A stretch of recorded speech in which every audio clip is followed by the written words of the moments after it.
Bonsoir, docteur Attic. Bienvenue à l'AMI.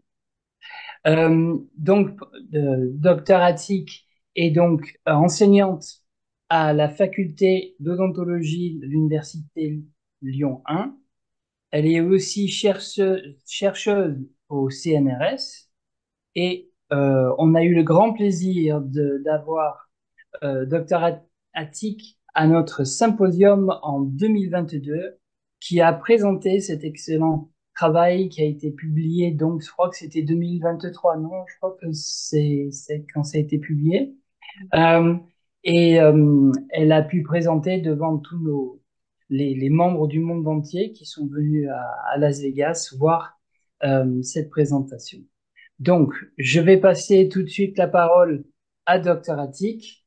Euh, Juste avant que vous commenciez, c'est moi ce qui m'intrigue dans ces recherches, c'est que c'est très intéressant, toute la technologie et la technique, mais comment on applique ça? Comment est-ce que les dentistes dans leur cabinet vont pouvoir appliquer ce que vous allez nous enseigner ce soir? Merci beaucoup. Merci Harold, merci pour cette belle introduction. J'espère que à travers ma présentation aujourd'hui, je vais vous montrer ou démontrer des résultats in vitro qui peuvent vraiment prédire ce qui se passe dans des situations cliniques. Donc, merci, je vous remercie de me donner vraiment l'opportunité de présenter une partie de mes travaux. Merci à IBS, merci à l'AMI également. Et merci à Monsieur Wang qui est présent aujourd'hui à cette heure tardive. Donc, je vais juste faire une petite introduction sur mon parcours qui est en lien avec cette présentation.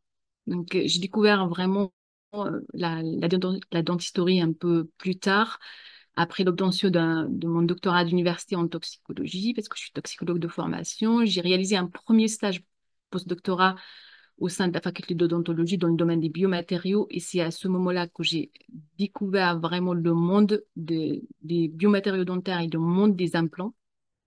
Et j'ai tout de suite été intéressée par, j'ai tout de suite été intéressée par tout ce qui est euh, le développement de concepts mini-invasifs et des concepts non invasifs.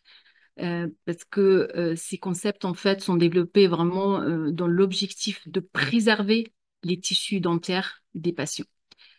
De par ma formation en biologie cellulaire appliquée dans la recherche médicale, j'étais vraiment tout de suite intéressée par l'implantologie minimalement invasive, qui s'inscrit vraiment dans le concept mini-invasif pour la préservation tissulaire et pour utiliser des dispositifs médicaux bioactifs ou mini-invasifs.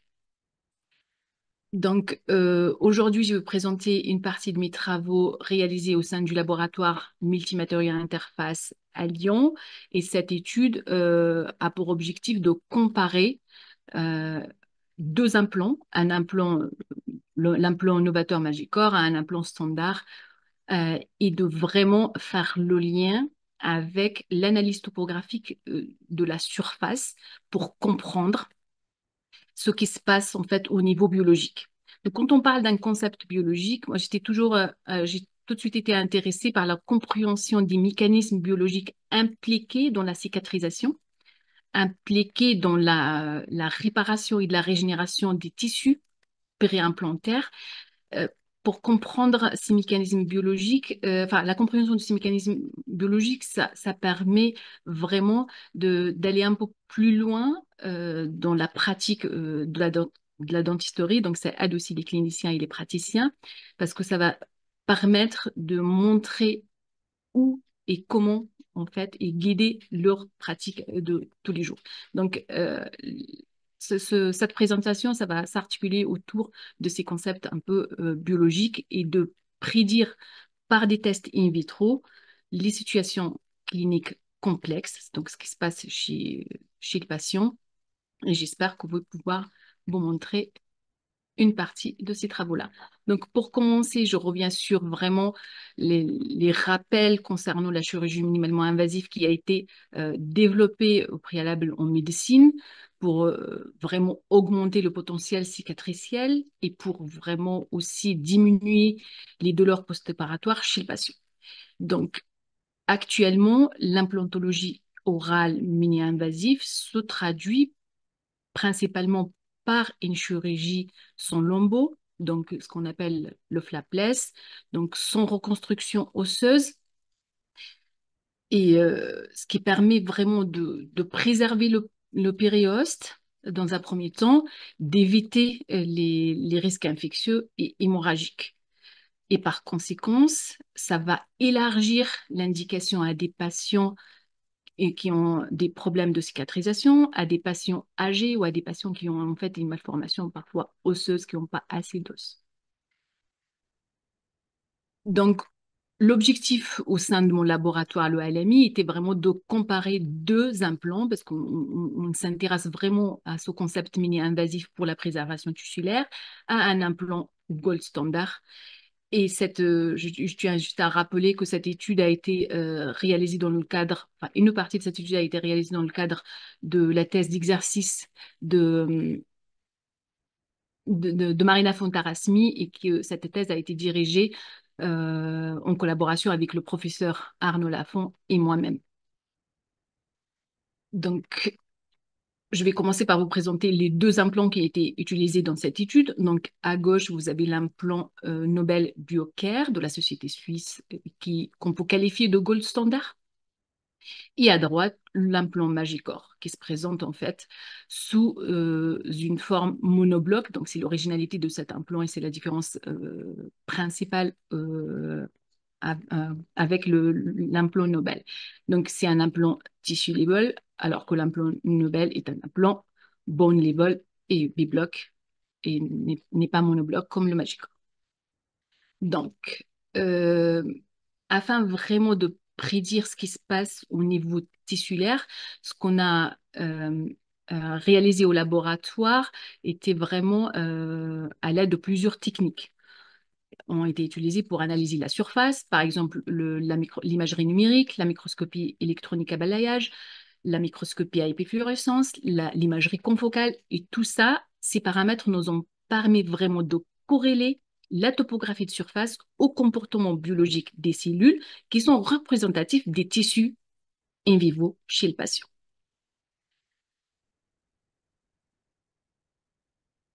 Donc, quand on parle du concept mini-invasif et des concepts biologiques, et des thérapeutiques qui ont été développées ces dernières années pour vraiment éviter les actes invasifs. Quand on parle de ça, pourquoi dans ce cas-là, on s'intéresse, au-delà vraiment de la prédiction du comportement biologique in vivo dans les situations cliniques, pourquoi on s'intéresse au contact des cellules ostéoblastiques?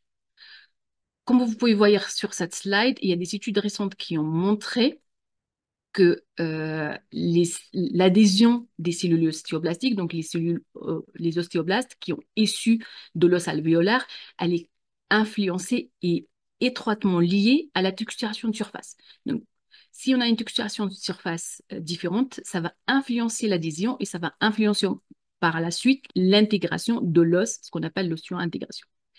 Il y a des autres études qui ont montré que l'instabilité ou la perte d'attache, ce qu'on appelle la part précoce ou primaire d'un implant, est également liée à la microstructure de surface. Donc, ces ostéoblastes qu'on doit tester au laboratoire, ils vont nous donner une indication sur l'ostéo-intégration des implants in vivo. Quand on parle des fibroblastes gingivaux, on va parler du type cellulaire le plus important qui constitue le tissu conjonctif, donc le tissu mou, et on sait bien que le tissu mou est en contact de l'implant au niveau du col implantaire. Donc, si ces cellules gingivales, qu'on appelle les fibroblastes gingivaux, jouent un rôle clé dans la stabilité du tissu transmucosal, donc le tissu conjonctif autour de l'implant, et ça joue également un rôle par la suite, non seulement de la stabilité primaire, mais par la suite dans l'évolution de ce tissu et la stabilité de l'attache formée au départ quand on place un implant. De plus, il y a des paramètres qu'on peut étudier in vivo, in vitro. Euh, Par exemple, l'étalement cellulaire, l'organisation du cytosquelette. Donc, le cytosquelette, c'est tout vraiment la structure cellulaire qui ont vraiment influencé par les microstructures des, des surfaces implantaires et qui peuvent vraiment être guidées. On peut vraiment voir, selon la texturation d'une surface, si cette texturation, elle est favorable ou elle est défavorable à la tâche et à l'adhésion des tissus conjonctifs formés principalement par des fibroblasts gingivaux. Donc, la première euh, étude qu'on a réalisée au laboratoire, c'était grâce à la microscopie numérique. On a réalisé en fait une vue d'ensemble que vous pouvez voir donc à gauche l'implant Nobel et à droite l'implant Magicor et qu'on peut voir vraiment le design de l'implant sans rentrer dans les détails, mais on peut voir sur ces vidéos-là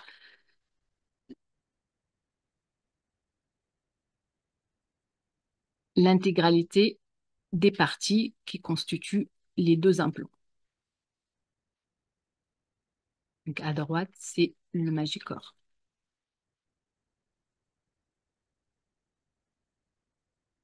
Donc, nous avons commencé par étudier la dimension des spires à l'aide de la fonction 3D de la microscopie numérique.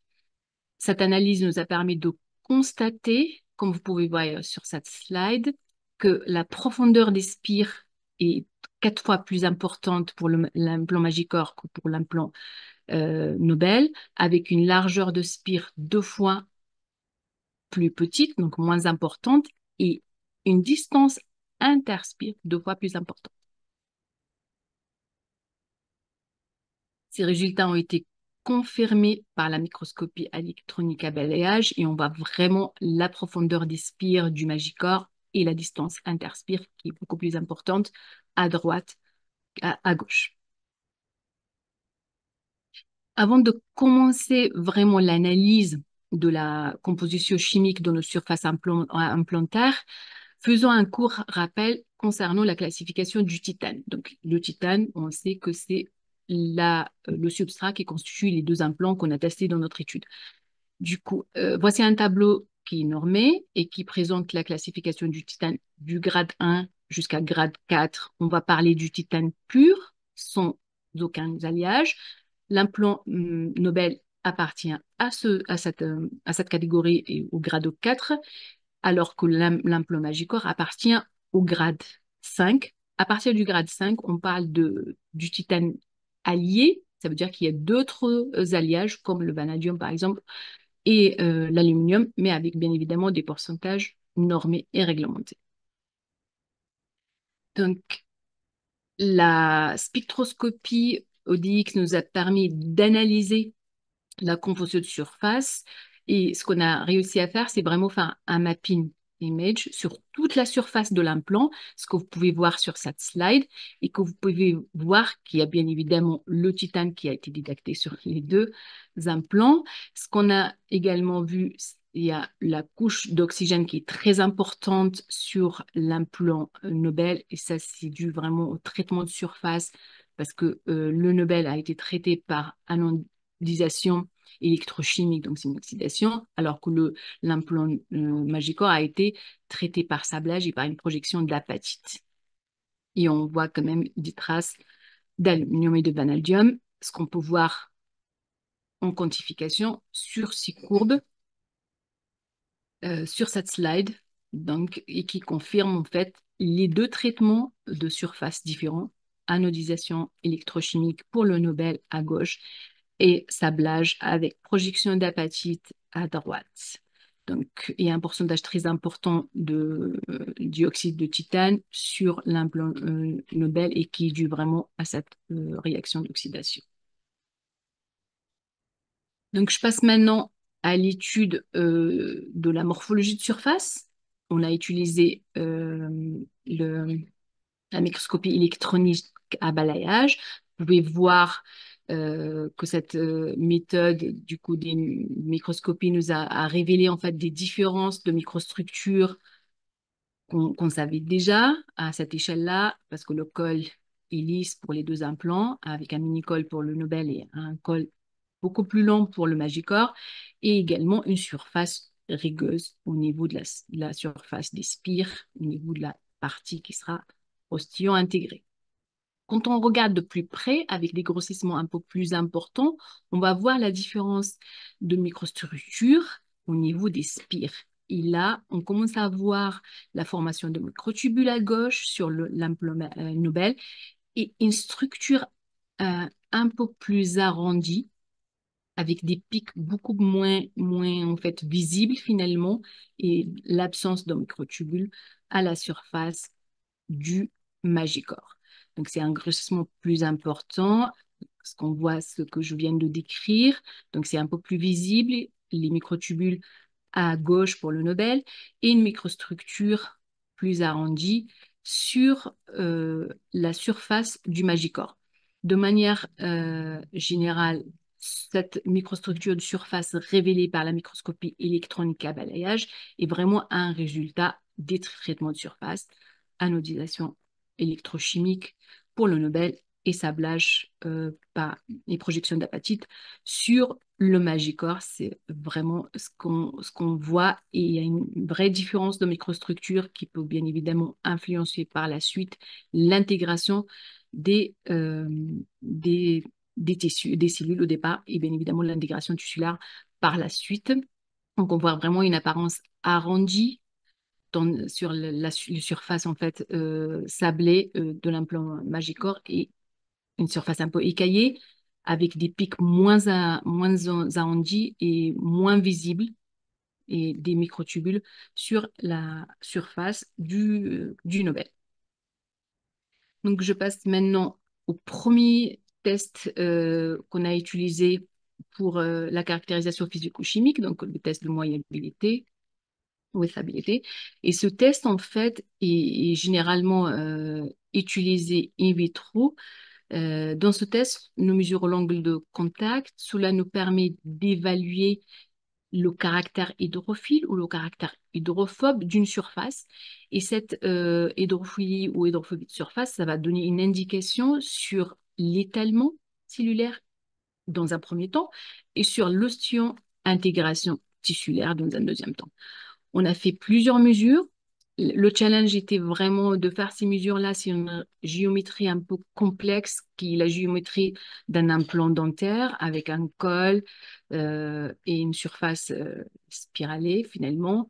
Alors que généralement, les études qu'on voit publiées dans des journaux médicaux ou scientifiques, c'est vraiment des mesures qui ont été réalisées sur des substrats usinés et c'est beaucoup plus facile, mais ça reflète pas la réalité. Et ce qu'on a voulu par ces mesures-là, c'est vraiment de se rapprocher le plus possible des situations cliniques. Et donc, faire les mesures, c'est vraiment sur la géométrie complexe de l'implant.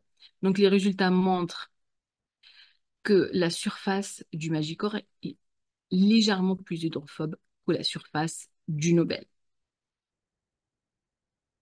Le deuxième test qu'on a réalisé sur la rugosité de surface, c'est on a utilisé la microscopie à force atomique, donc ce qu'on appelle la AFM. Donc, c'est une pointe qui va empaler sur la surface et qui va euh, mesurer à l'échelle nanométrique. Et quand ça se décroche, en fait, on arrive à récupérer des valeurs sur des surfaces représentative. Donc, on a fait plusieurs points et on peut mesurer une valeur normée qu'on appelle la ASA et qui nous donne en fait finalement un 0,48 micromètres pour le Nobel et 0,31 micromètres pour le Magicor, donc une rugosité un petit peu surfacique moins importante pour le Magicor ou pour le Nobel. Donc, comme la FM, du coup, la microscopie atomique, ne permet pas vraiment de mesurer la rugosité sur la totalité de surface. On a collaboré avec un autre laboratoire de la région lyonnaise, le laboratoire LAMCOS, et le docteur Anna-Maria Truffenot nous a aidé à réaliser des tests sur la totalité de l'implant grâce à la profilémétrie optique qui nous donne encore une indication de la rugosité de surface. Quand on compare nos résultats avec la littérature, on voit par exemple que une surface est considéré comme, avec une résultante modérée, à une valeur de hara entre 1 et 2 micromètres, et on voit que les valeurs du Magicor, c'est 1,59 avec une taille beaucoup plus importante, bien évidemment, par rapport au Nobel, avec une taille de 0,9% pour le micromètre, pardon, pour le Nobel. Du coup, ces deux valeurs sont inférieures à 2 et considérées comme une rugosité modérée. Et les études de la littérature montrent que cette valeur qui est moins de 2 micromètres et plus qu'un 1 micromètre, donc situé entre 1 et 2 micromètres, est une valeur qui est favorable à l'adhésion cellulaire et à l'intégration tissulaire. Donc, je passe maintenant à la deuxième étape de cette étude. Et la deuxième étape de cette étude était d'étudier et d'évaluer le comportement biologique de ces surfaces implantaires. Donc, dans un premier temps, on a caractérisé ces surfaces en termes de physico-chimie, de microstructure, de composition. Et dans un deuxième temps, on a étudié le comportement biologique de ces surfaces. Donc, cette évaluation a été réalisée selon la norme ISO 10993 qui est utilisée pour l'étude des implants et des dispositifs médicaux. Donc, afin de se rapprocher le plus possible des situations cliniques, on nous a choisi deux types cellulaires de la sphère orale. Donc, à gauche, chez les fibroblastes gingivaux humains issus de prélèvements de patients, et à droite, les ostéoblastes issus d'une lignée ostéoblastique de l'os humain. Donc, les HDF ont été choisis pour mimer vraiment la tâche conjonctive au niveau du tissu mou, au niveau du col implantaire, alors que les ostéoblastes, donc les MG63, ont été choisis pour mimer l'interface os-implant pour la partie ostéo-intégrée. Donc, le premier test réalisé selon la norme ISO 10993 est un marquage fluorescent, un marquage live dead qui permet de distinguer les cellules mortes des cellules vivantes, et nous avons utilisé un contact indirect. Pour vraiment définir le contact indirect, c'est quand un contact direct, c'est quand l'implant est physiquement au contact des cellules. Et le contact indirect, c'est quand, par exemple, un tissu est ne pas en contact physique, mais tout ce qui est relargué et libéré de cet implant, il est en contact des cellules. Ce contact indirect a une pertinence clinique selon la norme, car ces implants sont amenés à être placés dans la cavité buccale et ils peuvent libérer et relarguer des composants qui peuvent être toxiques. Donc, comme vous pouvez voir, pour rappel, les cellules vivantes apparaissent vertes et les cellules endommagées et mortes apparaissent rouges. Donc, sur le contrôle, il n'y a aucune cellule rouge. Quand on prend les cellules qui étaient en contact indirect, donc les fibroblastes à gauche et les ostéoblastes à droite, on voit que au contact des deux implants, il n'y a aucune indirect, pardon, il n'y a aucune cellule marquée en rouge, ce qui vraiment nous donne une indication de l'absence de cytotoxicité de ces deux implants. Le deuxième test qu'on a réalisé, donc le premier test Live Dead, il concerne vraiment la membrane. Quand la membrane est endommagée, donc il y a une perméabilisation et du coup, la cellule elle est morte et elle apparaît rouge. Le deuxième test que nous avons réalisé, c'est un test qu'on appelle le test Alamar Blue, et c'est un test qui permet de quantifier une fonctionnalité liée à une fonctionnalité à l'intérieur de la cellule, donc à la mitochondrie, et qui nous donne une indication de la prolifération et de la toxicité, non par un intégrité membranaire comme le live dead, mais vraiment par fonctionnalité et par activité métabolique des cellules. Donc, on peut avoir une cellule qui reste vivante, mais son activité métabolique est inhibée à cause d'une cytotoxicité d'un implant, par exemple. Du coup, comme vous pouvez voir sur les deux histogrammes, à gauche, pardon, pour les fibroblastes gingivaux et à droite pour les ostéoblastes, on voit qu'il y a une augmentation de la prolifération en fonction du temps sur la durée de 10 jours. Et on voit également, euh, les résultats sont vraiment comparables. On ne peut pas dire qu'il y a une différence significative de la prolifération. Après, on a comparé implant novateur à un implant gold standard, donc on ne s'attend pas non plus à avoir une toxicité de l'implant Nobel. Mais ce qui est intéressant, c'est qu'il y a une légère préférence des cellules gingivales par rapport à l'implant Magicor que par rapport à l'implant Nobel. Donc, je passe maintenant à l'adhésion, parce que l'adhésion, c'est le paramètre qui permet dans un premier temps d'avoir une intégration tissulaire. Si on n'a pas d'adhésion cellulaire et si notre surface n'est pas favorable à l'adhésion, on ne peut pas aller du tout sur une application bien évidemment clinique. Donc, les observations en microscopie électronique à balayage montrent sur les deux premières images des fibroblastes gingivaux au niveau du col implantaire.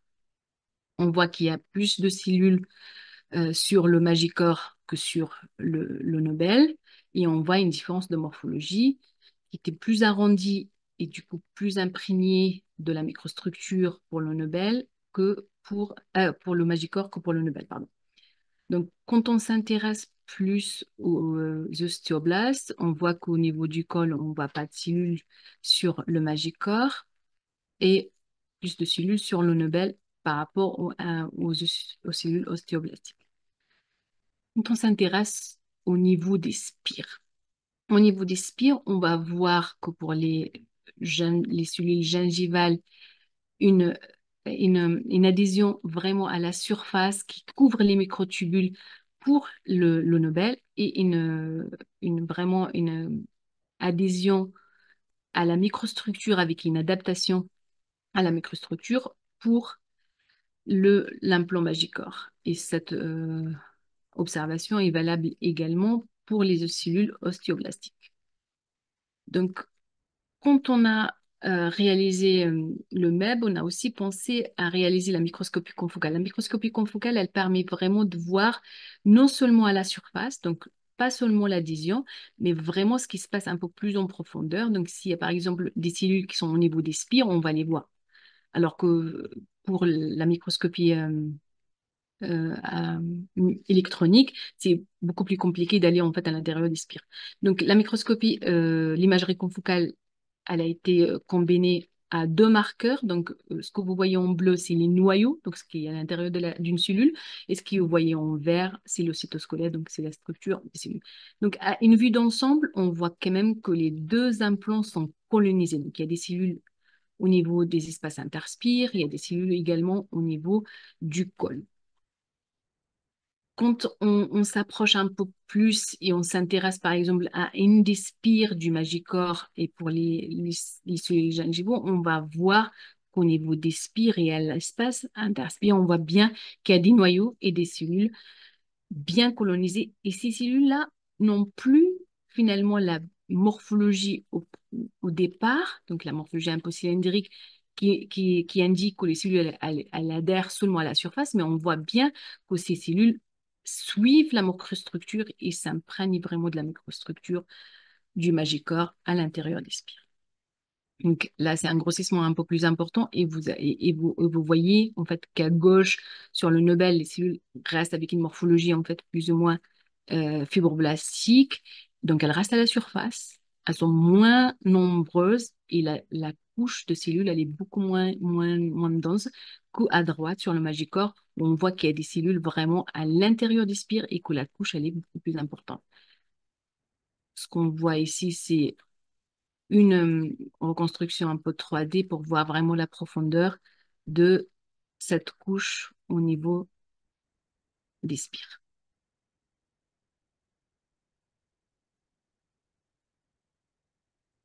Donc, l'un des paramètres qui est réglementé et qui est normé par la norme ISO 10993, c'est le potentiel de reminéralisation. Est-ce que finalement, ces fibroblastes gingivaux qui sont représentatifs du tissu conjonctif, elles vont pouvoir minéraliser, reminéraliser, démontrer vraiment une capacité de différenciation ou elles sont vraiment restées viables mais sans potentiel de minéralisation? Le test qu'on a réalisé, donc, c'est test qui est basé sur une activité de la phosphatase alcaline et que vous voyez sur cette courbe qu'il y a une augmentation de cette activité de la phosphatase alcaline au début, enfin, du 7 jours, en fait, de la durée d'incubation de 7 jours jusqu'à 14 jours post, en fait, contact. Ce qui permet de confirmer que ces cellules au contact des implants, des surfaces implantaires, que ce soit pour le Magicor ou pour le Nobel, sont capables enfin, ces surfaces implantaires sont capables de stimuler ce potentiel de minéralisation. Le deuxième test concernant en fait la minéralisation, donc cette capacité sécrétoire des cellules, là, c'est pas à l'intérieur des cellules, mais à l'extérieur, donc au niveau de la matrice extracellulaire, on va mesurer le dépôt calcique. Dépôt calcique, ça veut dire que la cellule, elle va vraiment former du nouveau os, une matrice extracellulaire qui va contribuer à la pharmacie de l'os. Et on voit en fait qu'il y a plus de nodules et qui sont plus importants, de plus grande taille, sur le Magicor que sur le Nobel. D'ailleurs, pour ce test, on avait des complications pour pouvoir vraiment retirer les cellules à l'intérieur des spires parce que les cellules elles étaient très, très bien adhérées, ont bien colonisé les espaces spires du Magicor, alors que pour le Nobel, on avait réussi à détacher avec un protocole simple les cellules. Donc, pour un peu conclure et les messages à prendre avec nous ce soir, c'est vraiment, nous avons comparé deux surfaces implantaires, l'implant Magicor versus le gold standard, ou ce qu'on qualifie du gold standard jusqu'à l'heure, qui est le Nobel, et qu'il y a une biocompatibilité comparable, une cytocompatibilité comparable. Il y a une absence de cytotoxicité, ce qui nous rassure, bien évidemment, et rassure tous les patients qui ont reçu ces implants-là. La capacité de minéralisation est bien améliorée. La modification de surface, c'est peut-être le point le plus important à, à relever pour cette étude, parce qu'on voit, on a vu sur les images confocales et sur aussi les images de microscopie même, que les cellules ne se contentent pas finalement seulement d'adhérer, mais elles colonisent et elles s'imprègnent et elles suivent vraiment, elles s'adaptent à la microstructure de l'implant Magicor et ça favorise la tâche et ce qui peut se traduire vraiment par une meilleure adhésion et une meilleure colonisation cellulaire. La meilleure adhésion et la meilleure colonisation cellulaire peut se traduire bien évidemment par une attache plus importante. Du coup, la surface topographique est adaptée et le design, nous allons finir par en parler. Du coup, pour finir, au niveau du design de l'implant Magicor, les innovations majeures étant la hauteur du col lisse. Cette hauteur diffère en fonction finalement de la hauteur des tissus mous et de la disposition de ces tissus mous chez le patient et la hauteur des spires qu'on avait vu par microscopie numérique et grâce à la fonction 3D, ces spires ils étaient quatre fois plus hautes que les spires du Nobel, ce que suggère vraiment un comportement tissulaire différent au niveau du col mais pas seulement, mais au niveau aussi de la partie qui sera euh, osteo-intégrée. Donc, les résultats de cette étude ont été publiés dans une revue internationale. Vous pouvez voir à gauche cette publication. Euh, pour finir, j'ai eu l'opportunité vraiment de rencontrer le docteur Wong en octobre 2022 quand j'étais à la conférence internationale au symposium de l'AMI à Vegas. C'était juste quelques heures après mon arrivée, donc malgré le décalage horaire, c'était vraiment un grand plaisir de le rencontrer. Et on a fait une réunion de travail sur une étude in vivo que nous réalisons ensemble avec le professeur Arnaud Lafont de la fac d'odontologie de Lyon. Et le docteur Wong nous a expliqué vraiment le concept du soft tissue housing. Quand on parle du concept du tissue housing et l'importance de l'obtention d'une attache épaisse et solide, une attache en fait au niveau du tissu conjonctif au niveau du col implantaire. Il nous a expliqué cette importance-là parce que cette attache qui doit être solide est vraiment une garantie de la survie d'un blanc. Pourquoi? Parce que si on a une bonne attache au niveau du col implantaire, ça va empêcher l'infiltration bactérienne et du coup, ça va prévenir de la pathologie des périimplantites et on sait tous que la périimplantite est la principale cause d'échec des implants.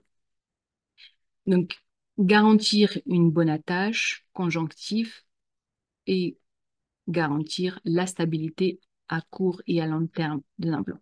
Et les résultats d'in vitro de cette étude se, euh, s'inscrivent vraiment très particulièrement dans ce concept du soft tissue housing, parce qu'on a vu qu'on a beaucoup plus de cellules gingivales, qu'on a beaucoup plus de matrices extracellulaires de cellules gingivales au niveau du col implantaire du Magicor. Et j'espère que cette étude et que d'autres études in vitro permettront vraiment de prédire et d'améliorer la prise en charge de nos patients et la pratique clinique de ces implants. Merci de votre attention. Merci Harold. Je vous rends la parole.